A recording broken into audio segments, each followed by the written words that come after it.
ये कहानी 6 लोगों के एक समूह के बारे में है जो एक हवाई जहाज में यात्रा कर रहे हैं। वे कहीं घूमने गए थे, लेकिन उनके एक साथी की आंख में संक्रमण हो गया, जिसके कारण उन्हें वापस आना पड़ा। उनका जहाज एक समुद्र के ऊपर उड़ रहा था और खराब मौसम के कारण उनका पायलट रास्ता भटक गया था। पायलट का नाम जॉन था और उसके साथी का नाम मैक्स था। वे दोनों ही समझ नहीं पा रहे थे कि वे कहाँ जा रहे हैं और उन्हें चारों तरफ सिर्फ समुद्र ही नजर आ रहा था।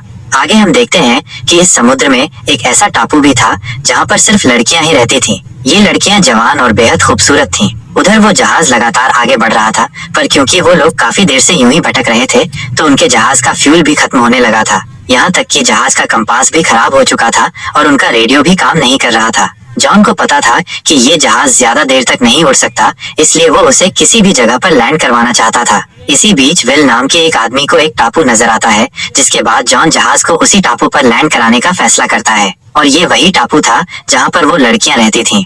अब वो जहाज जैसे ही उस टापू पर उतरता है, वहाँ पर 2 लड़कियों को उसके बारे में पता चल जाता है, जिसके बाद वो जहाज समुद्र में उतर जाता है। तभी उसे देखकर कुछ लड़कियां किनारे पर पहुंच जाती हैं। उधर वो जहाज भी तेजी से किनारे की तरफ आ रहा था और वहाँ वो लड़कियां छुपकर उस जहाज को आते हुए देख रही थीं।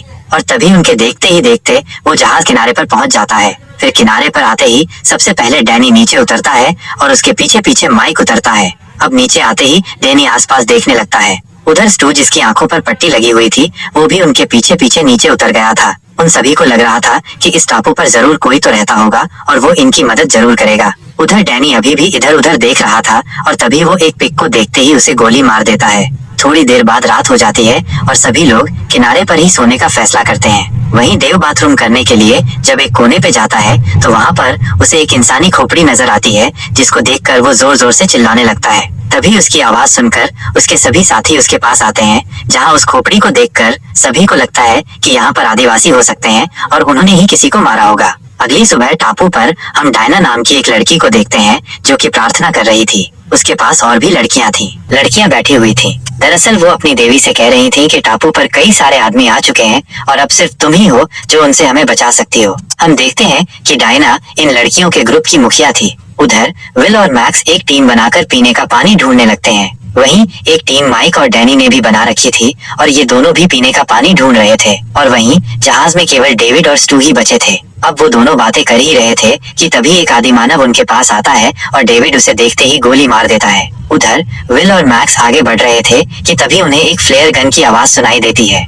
दरअसल यह फ्लेयर गन डेविड ने चलाई थी। इसी दौरान विल और मैक्स की नजर एक लड़की पर पड़ती है, जो कि डर कर भाग रही थी, क्योंकि उसके पीछे एक आदिमानव पड़ा हुआ था।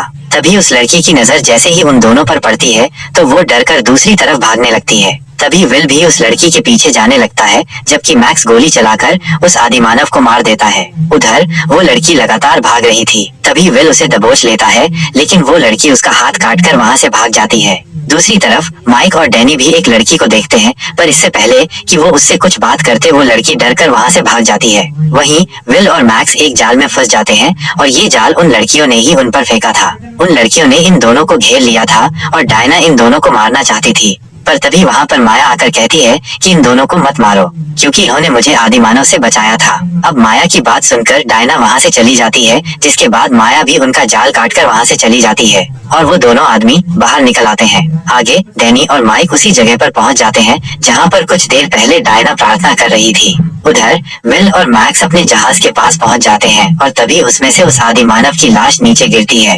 अब ये देखकर वो दोनों जल्दी से जहाज में जाते हैं और डेव से उस लाश के बारे में पूछते हैं। इसी बीच वो लड़कियां उस आदिमानव की लाश को उठा ले जाती हैं, जिसे मैक्स ने मारा था। जिसके बाद डायना अपने कबीले से कहती है कि मेरी अभी अभी हमारी देवी से बात हुई और देवी ने मुझे बताया है कि हमारी टापू पर एक बहुत बड़ी मुसीबत आने वाली है।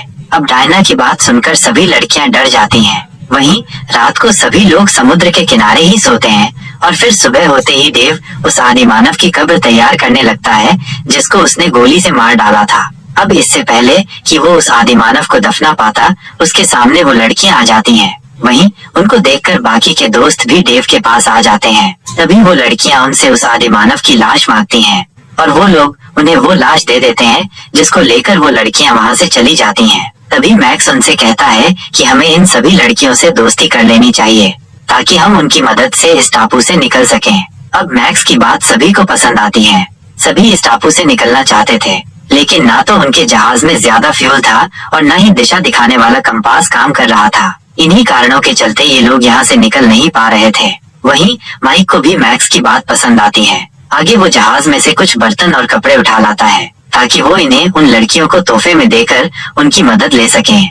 जल्दी ही डैनी, मैक्स और माइक उन लड़कियों की तरफ बढ़ने लगते हैं। तभी रास्ते में उन्हें वही 2 आदिवासियों की लाश नजर आती है जिन्हें डेव और मैक्स ने मारा था। वो लाश एक जगह पर टंगी हुई थी। अब उन तीनों को लग रहा था कि वो लड़कियां इन्हें डराना चाहती हैं, लेकिन वो तीनों इन लाशों को देखकर भी नहीं डरते।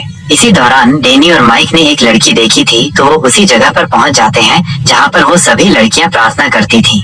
लेकिन वो तीनों जैसे ही यहाँ पर आते हैं वो सभी लड़कियां उन्हें घेर लेती हैं। उन तीनों को यहाँ पर देखकर डायना बिल्कुल भी खुश नहीं थी। तभी डैनी डायना से कहता है कि हम लोग तुमसे दोस्ती करना चाहते हैं, जो कहकर वो उनके सामने कपड़े और बर्तन फेंकता है। वो डायना से कहता है कि ये सब तुम्हारे लिए है, लेकिन उसकी बात सुनकर डायना कहती है कि ये तोहफे नहीं चाहिए। अब डायना की बात सुनकर वो तीनों चुपचाप वहाँ से चले तो जाते हैं, लेकिन वो उन कपड़ों और बर्तनों को वहीं छोड़ जाते हैं। वहीं उन लड़कियों को वो सामान बहुत पसंद आता है, पर वहीं डायना को ये बिल्कुल भी अच्छा नहीं लगता। कुछ देर बाद हम माया को देखते हैं जो कि नए कपड़े पहनकर मैक्स के पास आती है। वो डायना को बताए बिना ही मैक्स के पास आई थी। दरअसल मैक्स ने उस आदिवासी से माया की जान बचाई थी, इसलिए माया को मैक्स पसंद आ गया था। आगे मैक्स उसे कॉफी पिलाने की कोशिश करता है। माया ने कभी कॉफी नहीं पी थी, इसलिए वो उसे पसंद नहीं आती।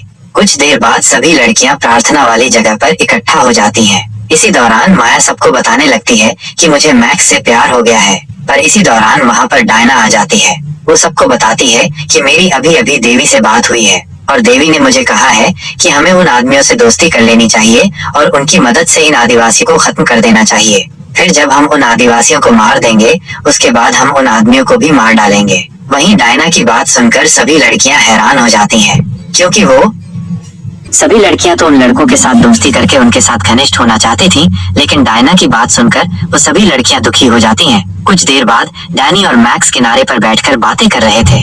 इसी बीच 2 लड़कियां उनके पास आती हैं और उनसे बातें करने लगती हैं। वहीं विल समुद्र में मछलियां पकड़ने की कोशिश कर रहा था, तभी उसको देखकर एक लड़की उसके पास आती है। दोस्तों, यह कहानी यहीं पर पूरी होती है।